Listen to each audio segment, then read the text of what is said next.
Sean Tlio says the natives demand that authorities fix what he called a series of broken treaties by the Canadian government. He also said the natives are frustrated with Canada's system that does not address long-standing disparities between Aboriginals and the rest of the nation. Anger is rising in the country over the government's violation of natives' rights. Activists there have staged several rallies and blocked railways on several occasions to demand better rights for the natives.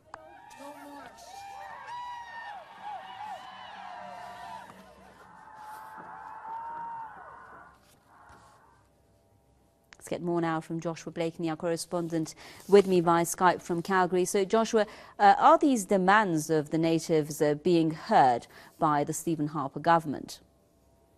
Seemingly not, Homer. Obviously, we can compare and contrast the treatment of Aboriginal peoples by the Harper government. Aboriginal peoples make up 4% of the Canadian population. We can compare and contrast the treatment of them with the treatment of the Zionist community in Canada, which make up less than 1%, because not all of the Jewish community support Israel in Canada.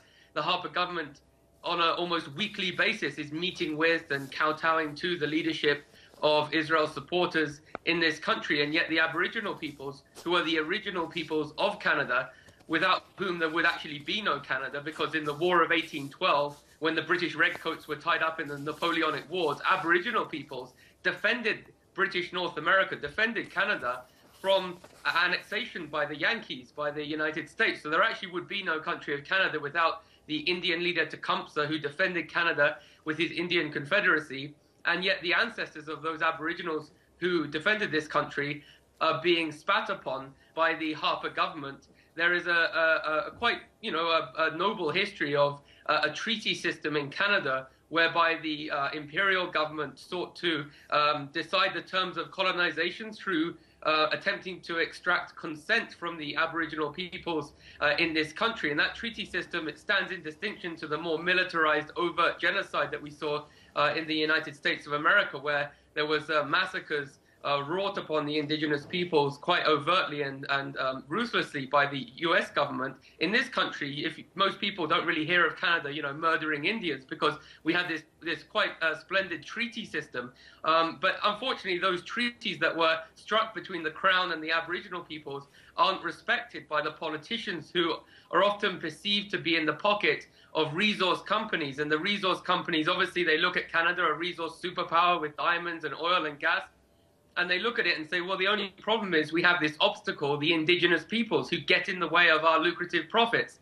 And so the politicians find it expedient for their political careers to dismiss the legitimate concerns of the original peoples of this country and allow the concerns of the often foreign resource companies who are here today, gone tomorrow after they've raped and pillaged the environment, to allow those concerns to supersede those of the indigenous peoples.